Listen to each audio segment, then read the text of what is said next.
Boa tarde. Bem, meu nome é Bruno Hipólito, eu sou coordenador de produtos educacionais do IMIP Educa e hoje a gente vai falar sobre um tema importantíssimo. Primeiro, agradecer a presença de todos em mais uma edição do IMIP Educa Talks. E, apesar de as DCNs, as reformulações das DCNs, olharem para a formação integral, a área de planejamento e de gestão ainda é uma área muito fragilizada, principalmente quando a gente olha do ponto de vista de linha de cuidado do paciente como um todo. E aí, aproveitando esse tema, a gente trouxe duas pessoas para falar sobre planejamento e a importância disso. Tá? Primeiro tema é a importância do planejamento para a eficiência da prática do profissional de saúde. Como é que o profissional de saúde entende e olha o planejamento? E o segundo é o impacto do planejamento na assistência ao paciente também. Então, tanto do ponto de vista de formação do paciente, quanto na linha de cuidado como um todo. E para falar sobre esse tema, Flávia Anchieli, médica ginecologista e obstetra, doutora em Medicina Integral e diretora médica do IMIP. E Gabriela Figueiredo Lima, farmacêutica, MBA em Gestão da Saúde, especialista em farmácia hospitalar e oncológica e coordenadora da farmácia do IMIP. Flavinha, obrigado por ter vindo, seja bem-vinda. Eu que agradeço a oportunidade. Primeiro, deixa eu só parabenizar pelo espaço maravilhoso, né, Gabi? Ainda bem que a gente veio na paleta e à altura do espaço, né? Então, veja, gente, agradecer a Bruno pelo espaço, ao pessoal do IMIP Talks. Eu acho que esse espaço ele é muito importante no hospital tão grande, onde a gente sempre escuta falar que comunicação é difícil, que a informação não chega. Então, a gente pediu esse espaço aqui para conseguir passar para o maior número de pessoas possível as informações sobre planejamento. Tá? Então, assim, o tema, a importância do planejamento para a eficiência da prática do profissional de saúde.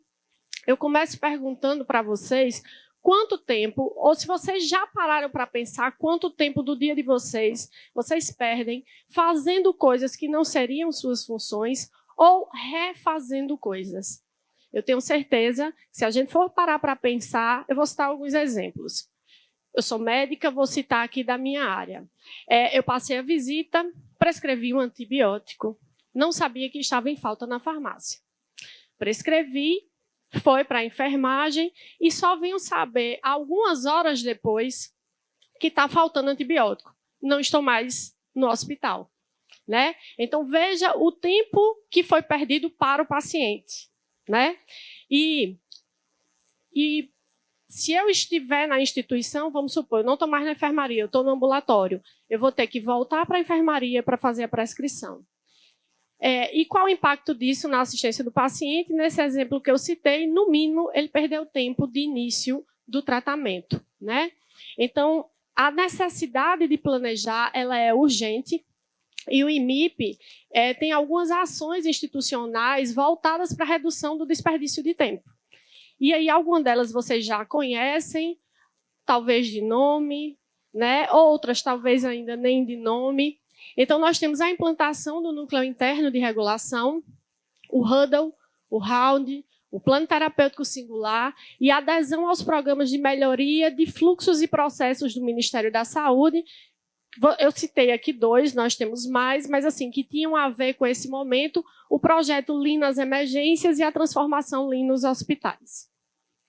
Então, o Núcleo Interno de Regulação ele foi implantado aqui na instituição no ano de 2020 e foi uma ferramenta de extrema importância na época da pandemia Covid e tem como objetivo otimizar a utilização do leito hospitalar.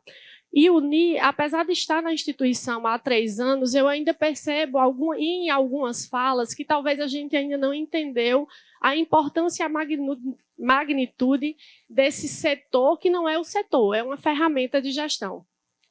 Porque unir visa fornecer o leito para quem realmente precisa. E aí vocês podem pensar, eu tenho um paciente aqui que não precisa estar na instituição? Provavelmente sim. E não é por maldade, é porque a gente quer antecipar a vida do doente, né? Então, o doente tem dificuldade de marcar um exame ambulatorial, eu interno.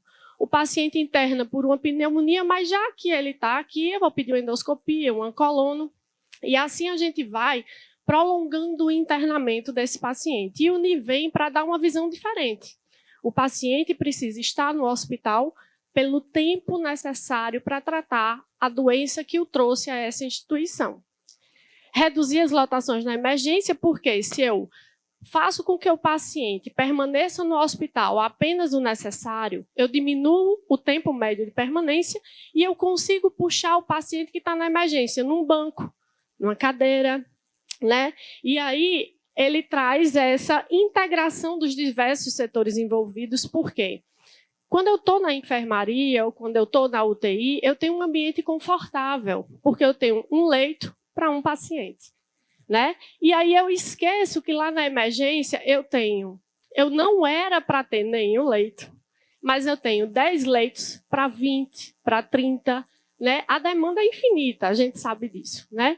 Então, quando a gente faz a utilização do leito hospitalar apenas pelo tempo necessário, eu estou ampliando o acesso ao cuidado. E aí, essa ferramenta vem justamente trazer isso para a gente. E ele faz isso através do Hudl. Eu acho essa cena belíssima, né? Da foto, que é aqui no Pedro II, quem anda por lá entre 9 e 9h30 já se deparou com essa cena. Essas pessoas aí são os diversos atores envolvidos no processo de cuidado do doente. De forma direta, como a equipe assistencial, e de forma indireta, como manutenção, lavanderia, limpeza, farmácia. E qual é o objetivo do Hudl? O Hudl, ele tem como objetivo fazer com que todos esses atores saibam, no início do dia, como está a situação do hospital. Quantos pacientes eu tenho na emergência? Quantos pacientes eu tenho aguardando vaga de UTI? Quantos pacientes estão precisando de UTI para reserva cirúrgica? Se eu estou com sangue naquele dia na casa ou não? Se eu estou com algum problema no prontuário eletrônico ou não, e isso tudo em 15 minutos. Então, é uma reunião rápida, ela é em pé, porque quando a gente senta, a gente fica confortável e acaba conversando mais, né? Mas é uma reunião rápida, em pé, que tem como objetivo isso. Todos os setores envolvidos saberem como está o hospital e, mais importante, se eu estou ali representando o meu setor no Hudl, eu tenho a obrigação de levar para o meu setor como está a situação no hospital. Então, Gabi leva para a farmácia, que naquele dia vai precisar de uma maior dispensação de medicamento para o setor A ou setor B, a depender da lotação. E assim sucessivamente. E aí, as altas previstas para o dia, importante, porque se eu tenho uma emergência com 30, pelo menos acalma meu coração saber que eu tenho uma previsão de 20 altas, né? Algumas pessoas fazem, mas eu não vou dar previsão não, porque a emergência vai ficar me aperreando, né, Anaíris? Para tirar o doente do leito. Não é esse o objetivo. Previsão não quer dizer certeza. Previsão do tempo, não precisa nem dizer que às vezes erra, né? Às vezes, sair de casa com cachecol e é um sol de 40 graus. Mas, assim, a previsão ajuda a gente a ter uma noção do que eu vou precisar fazer de ações naquele dia. O round, ele é uma visita que ela ocorre no Gemba, né? Gemba é onde as coisas acontecem. Então, elas acontecem nas enfermarias, multidisciplinar, interdisciplinar, e tem como objetivo antecipar a resolução de problemas. Porque como é que a gente está acostumado a cuidar? Tá? Eu sou médica, eu vou me preocupar em fazer o tratamento para a doença clínica do meu paciente. E aí dei alta para o seu José, passo o serviço social e o seu José informa, estou de alta. E aí o serviço social fica naquela angústia porque não deu tempo de preparar o transporte, não deu tempo de ver a questão dos insumos. E eu estou citando um exemplo, mas existem diversos outros, né? E no round, essas discussões elas são feitas porque ele trabalha com uma outra ferramenta de gestão chamada Kanban. O Kanban ele divide os dias de internamentos em verdes, amarelos e vermelhos. Os verdes são os dias necessários e estou agregando valor no internamento do doente. O amarelo, né, Leila? Está na hora de eu preparar a alta. Eu estou falando aqui com Leila porque lá no início do NI, Leila fez um trabalho belíssimo com o serviço social, juntando o momento em que o serviço social era acionado aos dias. E aí ela percebeu que mais de 70%, eu acho, dos chamados, eles eram realizados nos dias vermelhos. Ou seja, o paciente já não era mais para estar no hospital e só agora eu me toquei que eu devia chamar o serviço social. Então, no round, a gente tenta antecipar isso. Isso não vai acontecer, porque já está todo mundo ali. E esse round acontece todo dia? Não. Os estudos mostram que você precisa realizar ele 2 vezes por semana com a presença desses setores, os setores assistenciais, o núcleo interno de regulação e CCIH. E aí a gente acaba programando a alta segura para o paciente, né? Porque ao longo do internamento eu fui discutindo aos poucos o problema daquele paciente como um todo. E aí quando a gente fala de alta segura, essa é uma ferramenta que é meu sonho de implantação para 2023, né? Que é o Plano Terapêutico Singular. A gente já tem dentro do PEP esse nome, mas a gente não tem a implantação de fato dessa ferramenta. E o que é esse plano? Internei o paciente, passei a visita. A gente sabe que nós estamos numa instituição de excelência de ensino. Então, a visita ela ocorre com o preceptor, residente e estudante, e depois disso, eu vou traçar o prazo para a resolução daquele problema. Então, se ele internou por infecção urinária, quantos dias eu estou prevendo tratar? E aí ele é feito pelo médico, pela enfermagem, pela fisioterapia, pela nutrição, pelo serviço social, e todo mundo visualiza esse plano, para não ser pego de surpresa, para o seu João não dizer para o assistente social que está de alta, sem o assistente social saber. E para que o médico não seja surpreendido que o serviço social estava precisando de outras ações para aquele paciente. E aí eu dei um exemplo de um paciente, o paciente chegou na UTI com síndrome respiratória aguda grave, foi traqueostomizado, e aí o que fazer, né? Como é que esse plano terapêutico seria desenhado? Então o médico, vamos supor que o paciente teve indicação de antibiótico, ele vai estimar o tempo previsto de antibiótico do paciente. O serviço social, o tempo necessário para a organização de insumos junto ao município. Porque se o paciente está traqueostomizado, muito provavelmente ele vai para casa traqueostomizado e a nossa população não tem, em geral, condições de compra dos insumos. Então, isso precisa ser providenciado. E aí o serviço social tem que estimar quanto tempo ele vai levar, ele precisa, são 15 dias, porque também para o médico, a equipe, ficar ciente disso, a enfermagem. A fisioterapia, o tempo estimado de reabilitação, e a nutrição, se esse paciente vai precisar de algum cuidado especial pós-alta. E aí, gente, continuando nesse plano de alta segura, de planejamento, de evitar desperdício de tempo, quando eu faço o meu plano terapêutico singular, primeiro eu consigo dar mais autonomia para o meu residente, né? Então, o residente ele vai saber que aquele paciente foi programado a alta, já foi discutido, e aí vem a orientação. Comecem a evolução pelas altas. Né, Chico? Amanheçam o dia olhando os pacientes que estão com a alta prevista. E aí diz, mas veja, mas eu tenho outros pacientes novos, mas eu tenho... Gente, a gente precisa seguir uma linha de planejamento para que a gente consiga dar vazão a todas as demandas que existem, não é verdade? Então, quando eu começo pelo paciente que já está com a alta prevista, pense nele, que deve estar morrendo de vontade de ir para casa, porque quem gosta de hospital é a gente, o paciente gosta de estar em casa. Quem me ensinou isso foi Mirela Rebelo, de Cuidados Paliativos. A paciente gosta de estar em casa, a gente que é meio doentinho e gosta de ir ao hospital, né? Então, assim, a gente libera o paciente mais cedo para casa e, ao mesmo tempo, a gente consegue atender aquele paciente que está numa cadeira, que está num corredor do hospital, né? E se estiverem em enfermarias ou UTI clínica, a alta até às 10 horas, porque a gente tem o tempo de limpeza do leito, para que a gente consiga, pelo menos, admitir um novo paciente ao meio-dia.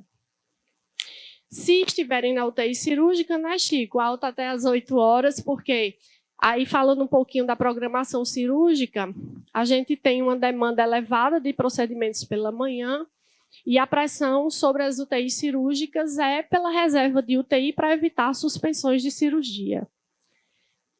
E aí, indo nessa questão dos projetos que o IMIP aderiu, só para todo mundo entender, os PROADs do Ministério da Saúde, a gente não escolhe, a gente é escolhido, né? Então, o Ministério da Saúde avalia por vários critérios e aí pergunta, IMIP, você topa participar? E a gente topou de participar desse projeto Lean nas Emergências, que foi no ano passado. O foco foi na emergência adulto. Lean é uma metodologia que vem da indústria de carros, lá da Toyota, e que foi adaptada há alguns anos para os hospitais, e eu sou encantada por essa metodologia, porque ela é enxuta. Eu evito desperdício de tempo. E aí, isso aqui, só para vocês entenderem, esses tracinhos aqui eram os passos que um paciente dava dentro da emergência adulto. Então, ele chegava, puxava a fichinha, voltava para a cadeira, era classificado, voltava para a cadeira, era atendido, e aí, quando ele era atendido, ou voltava lá para fora, ou ia para alguma sala, e aí ele andava tudo isso, se precisasse fazer exames de imagem, ele dava toda essa volta aqui. E aí você fala, mas e por que a gente precisou alguém de fora vir, né? Cristiano não está aqui, né? Mas Cristiano diz, precisa alguém de fora vir aqui. Precisou, para mostrar para a gente essa ferramenta, que é o fluxo em espaguete, para a gente entender que a gente podia fazer melhor. E do jeito que a gente contou os passos do paciente, a gente contou os passos dos profissionais também. Porque aí o médico fazia, Dona Maria, e onde é que está ela? E para onde é que ela foi? Ela está no raio-x, e aí a dificuldade de localizar o paciente, e mais uma vez eu volto, a quantidade de tempo que a gente despendeu fazendo uma coisa que não era necessária.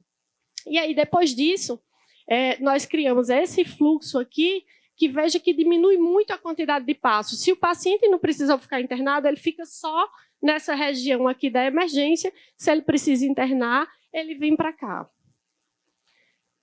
Outra coisa que a gente fez com esse projeto foi delimitar as áreas, né? O paciente verde tem uma sala, o paciente amarelo fica em outro setor. Isso facilita para a equipe prestar o cuidado adequado. A gente tinha muito medo da deteriorização do paciente sem ninguém ver, porque se ele é classificado como amarelo e ele volta para a cadeira lá fora, veja, a chance dele deteriorar ao longo dos minutos e das horas ela é grande, né? E aí ele é classificado e já vai para esse lugar e o médico vai até ele para prestar o atendimento. Então, como resultado desse projeto e dessas ações, a gente teve uma redução da lotação em 30%. E aí vocês me perguntam, isso é constante? Não. Na verdade, o nosso alerta ele é constante para conseguir manter essas ações. E, na verdade, eu falo a gente, mas, na verdade, a gente só consegue com vocês. Né? Vocês que estão na ponta fazendo o trabalho, a gente dá suporte, a gente compra algumas brigas por vocês, mas a gente precisa de vocês para que essas ações elas se mantenham. E aí foi interessante porque eu estava de licença gestação e quando eu voltei, eu fui fazer uma visita no SPA e aí eu perguntei para as médicas, né? E aí, o que é que vocês acharam, né, das ações do PROAD? Ela é outra coisa para mim. A vida para o profissional melhorou, né? Porque eu sei exatamente onde o paciente está. Eu tenho uma fluxista que fica lá medindo o tempo de reavaliação do doente. O paciente que não precisa internar, houve uma redução de 33% do tempo dele de espera. E lembrando que isso também é superlotação, né? E com isso, nós reduzimos a quantidade de leitos dentro da emergência. A gente trabalha no SUS e a gente se adapta muito à questão de que é assim, né? É lotado. E quando a gente começa a usar essas ferramentas, a gente percebe que tem como fazer melhor, né? E agora a nossa missão, né, Tereza Rebeca, é propagar essas ações. Claudinha, não sei se está aqui, para a emergência pediátrica. Algumas ações já começaram a ser feitas e a nossa meta é realmente implantar em 100% das nossas emergências essas ações. E o projeto que está agora em andamento é o Transformação Lean nos Hospitais, que é a fase 2, que tem como foco os blocos cirúrgicos. Foi iniciado agora em julho e a gente está com algumas ações de alteração do agendamento. Porque quando a gente foi conhecer e mergulhar no nosso processo, desde a solicitação da cirurgia pelo médico no ambulatório até o paciente sair da sala cirúrgica, eram 19 passos, 19 etapas. Em algumas etapas, eu tinha envolvido 6 setores.